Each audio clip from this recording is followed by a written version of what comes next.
Hello everyone and welcome to Cinderful Gaming. I hope you're all doing well, I hope you're all staying safe, and most of all, I hope you're all fighting that war against the grey. Today's video, we're going to have a little bit of fun. We're going to talk about one unit that could be added to every Warhammer Age of Sigmar army. Now, this is much more important for every army in a different way. Some armies desperately need those extra units to fill out a roster and really give them more depth to the army. Most of these will in case be the more, Age of Sigmar only armies. A lot of the previous armies that had ranges that make up at least part of, or if not their entire range that came from Warhammer Fantasy, generally have enough units. And there are a few Warhammer Age of Sigmar armies that are generally okay and quite full of units that have got quite a few releases since their inception. But we're going to talk today about a unit for every army that could be added, whether they need it or not, and I'd love to hear everyone else's thoughts down below. This is entirely our own pitches in this, and in no way are these ever going to be real, unless, Games Workshop, if you're listening, these will all be pretty cool ideas, I think, so maybe get onto it. But other than that, let's have some fun, and let's get chatting about one unit that could be added to every Warhammer Age of Sigmar army. And so, starting us off, we've got Beasts of Chaos, and I'm going to suggest Razorgore Cavalry. Now, Cavalry, first of all, is something not seen in the Beasts of Chaos range, and that's really why I suggest it. You could definitely go with new chariot units, and that of course is an update on a current kit we already have, but I think Razorgore Cavalry would be something really interesting. Now, there are two ways we could do this. I think you could have a dual kit with both Gore and Bestigore mounted on top of the Razorgore. The Bestigore riders would have much more control over the beasts, as they would sort of beat them into submission, and so they'd have a better armor save, and the rider would be more deadly, and this unit would generally be more useful overall, would have a better all-round set of rules. Meanwhile, the Gore don't really have control of the beast, and in fact, a Gore trying to ride a Razorgore really would send the beast into a frenzy, giving it all these extra damage potential, but really leave it lacking in the defense department. Maybe it would have extra movement and an extra attack or something on its profile, or even be better at hitting and wounding, but it wouldn't get, say, a 4-up save like a Bestigore Cavalry would. It might have a 5 or even a 6-up save. Blades of Khorne, I'm going to go with Blades of Khorne Chariots. This really is something I do see quite a lot, in all honesty. I see Juggernauts and Fleshhounds put on Chaos Chariots all the time to make them Khorne if, in case they've got the Mark of Khorne and say a Slaves to Darkness army, but I think a Blades of Khorne specific chariot could be a really cool model. This would of course look much more ornate, much more finely crafted, loads more spikes and loads more bits of killing material all over the chariot. And I think you could do, once again, two versions of this with either a Fleshhound or Juggernaut as the beast of burden for the chariot. Now, with the Fleshhounds, your crew would be Blood Reavers. You'd have, a much lighter chariot, a much more smaller arms chariot, so this would be your cheaper option, and then you'd have Juggernaut chariot as well with Blood Warriors as its crew. I think this is sort of how you could easily differentiate and give yourself a couple of units while only giving yourselves one extra box set. Moving on to Disciples of Zinc, and I reckon Karak Acolytes on discs, for me, as you see, pretty much pictured here, the dude fallen, is the way to go for the unit. Now, these would pretty much be elite versions of Karak Acolytes on the discs. I would go and give them the champion of the Karak Acolytes profile as base, and then potentially their champion have something better than that, and I'd give them access to the Volshark and the Scroll of Dark Secrets as well. And you could make this sort of a midway point, because you don't want to intrude upon either the Enlightened or the Skyflyers role within the army. So I think somewhere in between the two, and also making them like a base unit size of, say, 6 rather than the 3, giving them much more models on the table would be a really interesting way to sort of put them into something different than the 2 Zangor on disc variations in the army. Moving on to Hiddenites to Slaanesh, and I reckon we could get a unit of Gluttony Brutes. Now, this would be elite monstrous infantry unit for the army, coming in either 3 or 5 models, so pretty much be sort of the Putrid Blight King style unit for the army. You'd want them to be tough, with 4 to 6 wounds per model, and a built-in ward save to represent the resilience these gluttonous creatures have had from their life of indulgence. it would give the Hiddenites a good anvil unit to sort of sit on, and that would be able to take a beating, and you'd probably want someone like Glutos to actually make them available to be battle line. These sort of chosen to go down the same path as Glutos, that's really what the idea is here, having a unit that represents what Glutos is all about in the army, and giving him a true unit to have as his sort of representation and his style of force in the army. Moving on to the Magicking of Nergal, and I think this one's a pretty simple one with some cultist infantry. So you'd want this to be a smaller Magicking of Nergal models. With the Putrid Blight Kings, I think Nergal now really is the only one of the main four gods that doesn't have a proper cultist range. We've obviously got things like the Blissbarb Archers in the Slaanesh army, though we could definitely use some combat cultists for Slaanesh, but Zinc have the Kyrek Acolytes, and you've obviously got Blood Reavers for Blades of Khorne. I think Nergal are missing that light cultist infantry, and so I think that's what we would add to the army. You definitely got a sense for like what these units might be, reading in the Plague Garden novel by Josh Reynolds, where it talks about having spearmen and bowmen. I think maybe a mix of the two could be a really cool and useful unit. Having spears and bows on your cultists could be quite interesting. Whether or not they're that, or they're maybe one or the other, would be an interesting take. But I think a spear bowman unit for Nergal would be interesting. It would give them a cheap unit to have in the mortal half of the army, and also give them some good range damage potential as well.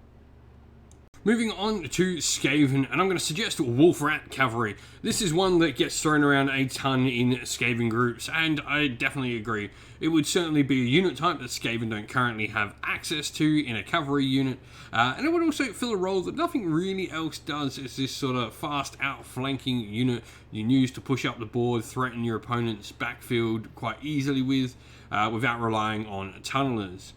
Now, you could totally have an elite upgrade option for the unit to perhaps be Plague Rat Riders, whether that's the riders themselves change or the whole model changes or whatever. I definitely think a Pestilence style Plague Rat unit could be a really cool upgrade for the unit. But Plague Rat Riders or Wolf Rat Riders, I think, are just a unit type that's just screaming out to be made for Skaven. Moving on to Slaves to Darkness, and this is probably my pick for them. I reckon Ogreoid Warriors could be a great unit for the army. The unit of Ogreoids would expand upon what I think is one of the coolest things that has come out of Slaves to Darkness and Chaos in general in Age of Sigmar, and that is the Ogreoid line with the Myrmidon, and obviously the Ogreoid Thaumaturge that we first saw in Silver Tower for Zinc as well.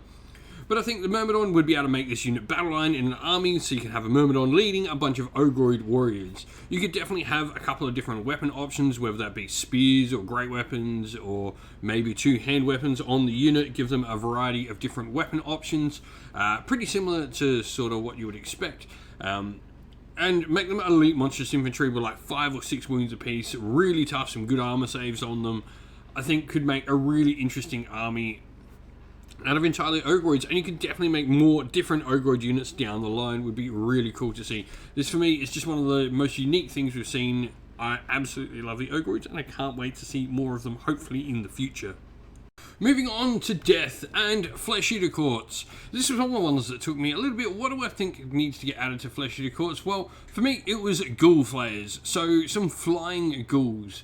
Now, the issue you would have, obviously, including this unit in the army, would be that you wouldn't want them to completely make normal ghouls redundant. So, I think having 5 model units would definitely be the way to go, because it would mean they would only ever get up to 15, and there would be much less horde ability to them than the ghouls, sort of separating the two with different roles through the army. How this unit would sort of think themselves in their grand delusion, well, the thought was, well, what Bretonnian unit doesn't exist in how we sort of view, and that was like the mounted squires. So they would think of themselves as like mounted peasantry, the most elite of peasantry, and you could probably give them profiles to maybe represent, like maybe give them the extra attack that the unit champion out of the ghouls has, to represent such a thing as well. For Nighthorn, I reckon Ghostly Black Knights would be the way to go. A real heavy cavalry option for the Nighthorn. We, of course, have the Hex Race, which can do a bunch of mortal wounds, but I'm talking something that would just have good rend, good damage, and a good save, most importantly of all. So this would be a purpose-built combat cavalry unit. It would be something for your Knight of Shrouds or your Dreadblade Harrows to purposely lead, and they'd probably have a really good armor save as mentioned, potentially even a 3+ ethereal save. Really make this unit something tough. If it's a 3+ ethereal save, do we go 3 model units over 5 model units?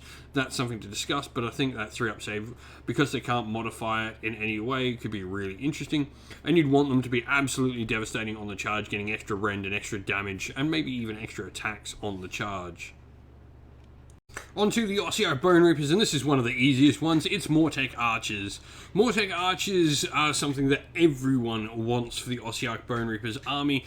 Now, I think you literally just give the Mortek Guard rule of the exploding hits would be really fun on the Archers. Definitely does not mean mortal wound shooting, which is cool. And it fills in one of the last sort of 2 Tomb King staples that the army doesn't have.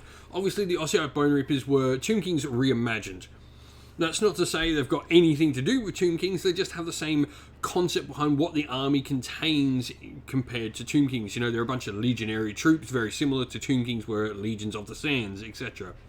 And so the other one obviously being the chariots, and maybe that is the other option we could definitely go down, but I think archers are the one you want first. It gives the army a shooting option outside of the catapults, meaning you're not just having to rely on these giant artillery pieces for your shooting, but you can have units of archers and smaller units and more bodies on the table for your points. And lastly, for death, Soulblight Gravelords. Vampire Thralls, I think, are the obvious answer. A vampiric foot troop. So they wouldn't be fully fledged vampire. These would be people enthralled to the vampires. Maybe, you know, sort of these burgeoning vampires, if you will. You can make them something like 2 wound infantry on a 32mm base, potentially in unit sizes 5 or 10. And you would need a couple of different weapon options. Now, if we were to go into unit sizes on a 32mm, there would be issues with the weapons needing to be 2-inch, and perhaps maybe the option is to have a 2-inch reach weapon for both profiles. The spears may be giving you more attacks, and maybe great blades giving you something like rend on the models, or potentially like damage too.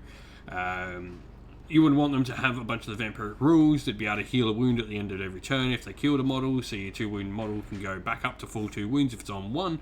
And I think this is just an interesting unit to have to the army. It would definitely give you that whole vampire army and look like a full vampire force with, you know, some infantry and some knights and your characters all amongst it all.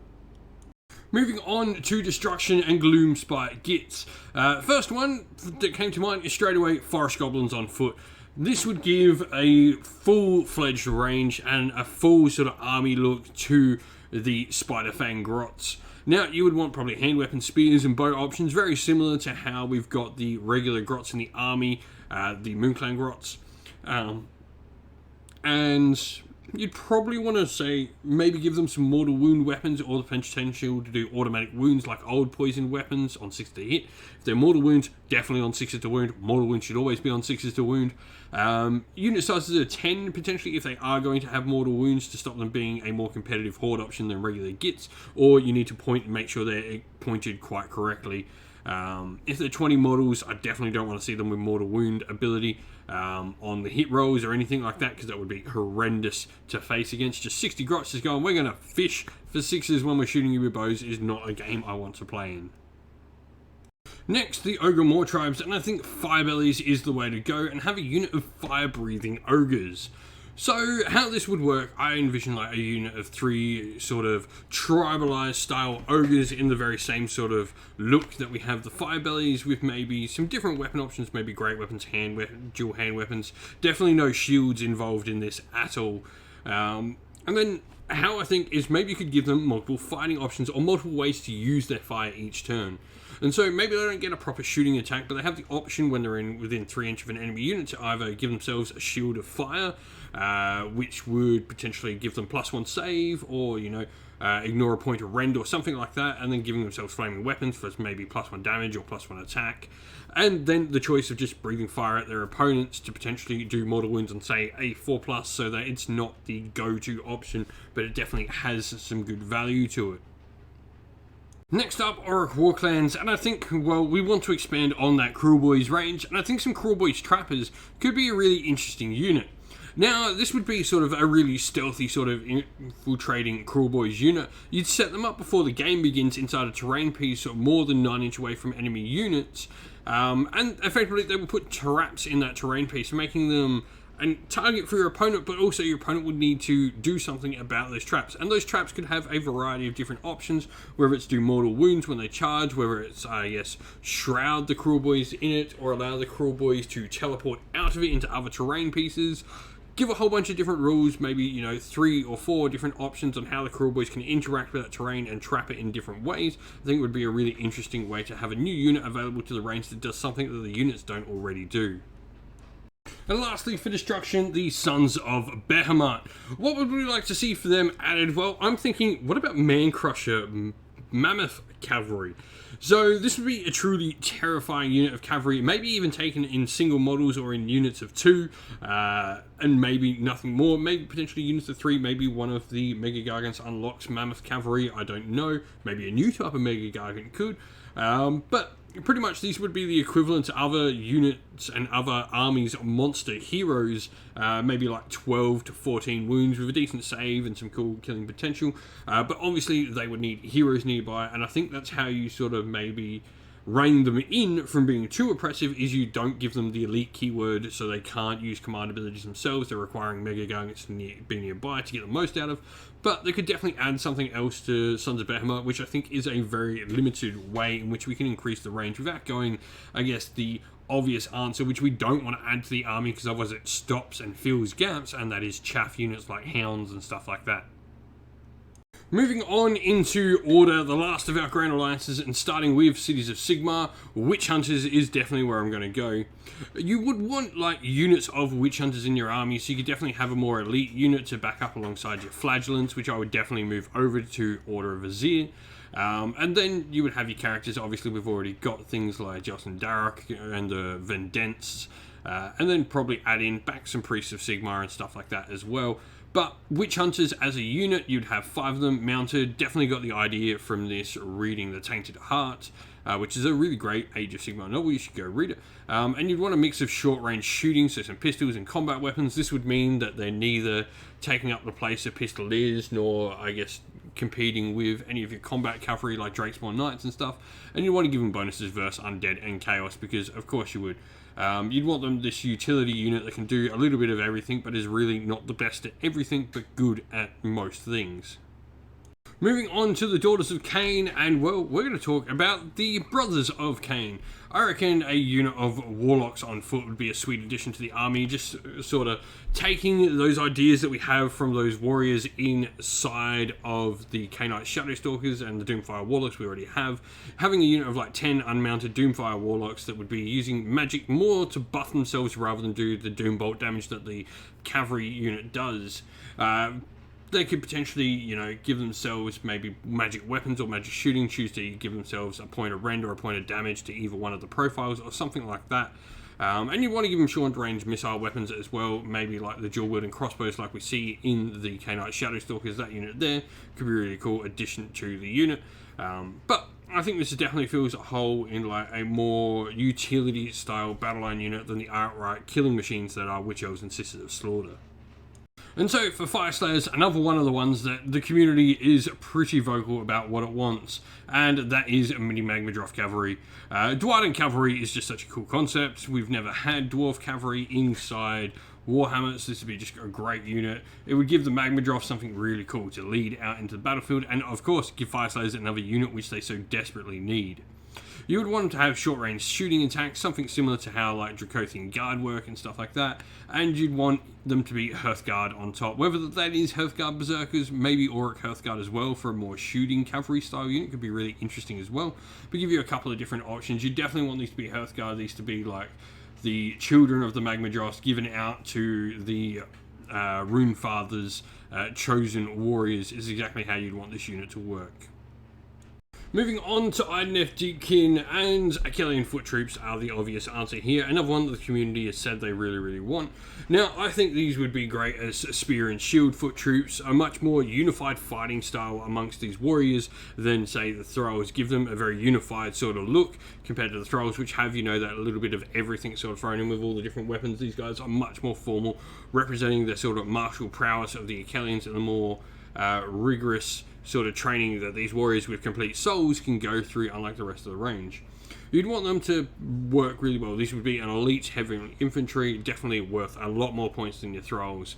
Putting out something having good defense as well as a true anvil for the army in a unit wise, other than just having eels on the table.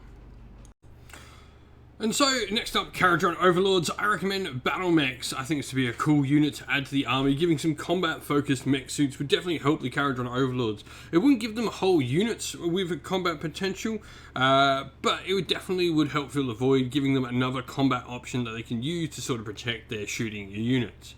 You'd want them maybe to have a small array of short arms firepower, nothing too much. You definitely don't want to put any big guns on these and just have a massive sort of firing line of these giant mechs, or maybe you do.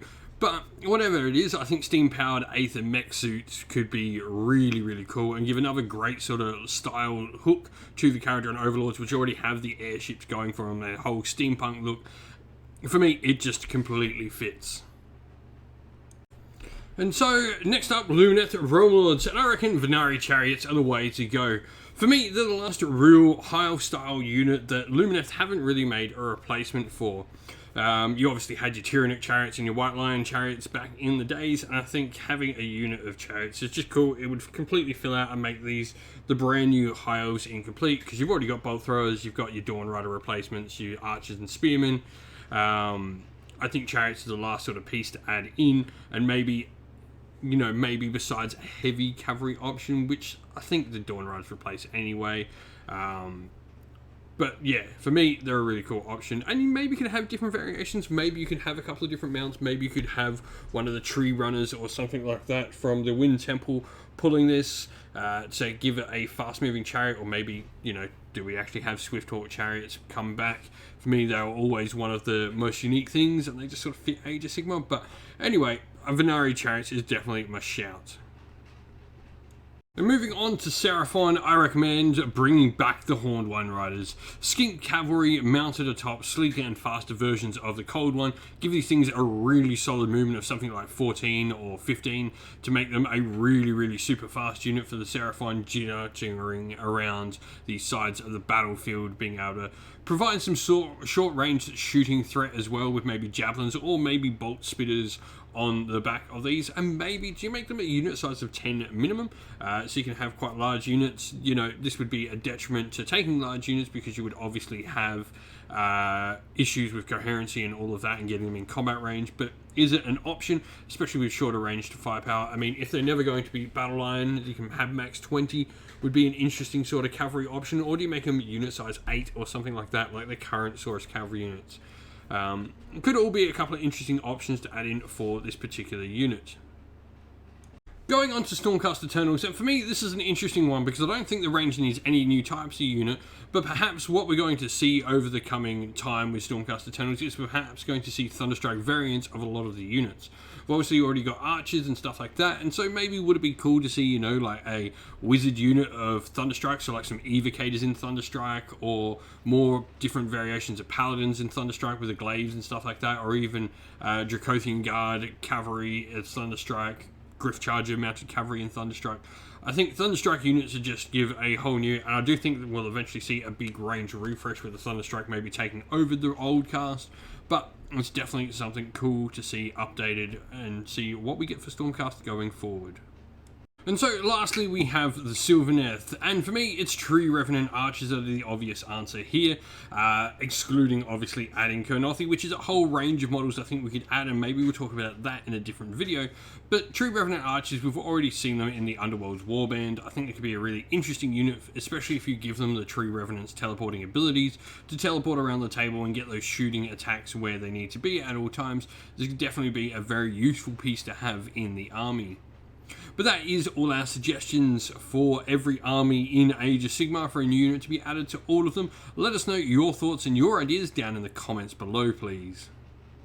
Well, thank you all for watching. We hope you enjoyed the video. If you did, please don't forget to leave a like and subscribe to the channel if you haven't already. Also, if you'd like to come chat more with me and other members of our fine little community here, you can do so by joining our Discord server, which is linked down in the description of the video. Also, if you'd like to help support the channel more financially, you can do so either by joining our Patreon or YouTube members, of which you'll find both the links of both of them down in the video's description as well. As a special thank you to everyone who does support the channel via Patreon and YouTube members, we'd like to give a shout out to them all. So a special thanks to our Patreons, Christian Weir, James Soren, Greenskins Gaming, AJC, Kenny Lowell, Outer and Shot First, Andrew Bowen, Nathan Fee, The Rising Ape, Cure Dynamic, Agu, Anthony B, Anton Nilsson, JJ Austrian, Average Wargamer, Domir, Mark Harvey, James Cater and Samuel. And a special shout out to our YouTube members as well: Green Roots Gaming, Kenton Young, Chris Rollis, Ronya, Vinny, Lockloric, the Johnny84, David Ellsworth, Revenar, Wolfric Nick, Broken Chef, Sean Scott, DS, and Ariana Edwards. And a special thanks lastly to, first of all, Lady Witchfox Art, who does all the amazing artwork you can see pictured here for the channel. And a special shout out to Xmorphic, who does all the amazing background work for our Discord server. You're both absolute legends. Thank you all for watching once again. Don't forget to like and subscribe. Stay safe everyone, stay well. Most of all, keep fighting that war against the Grey. Ciao for now.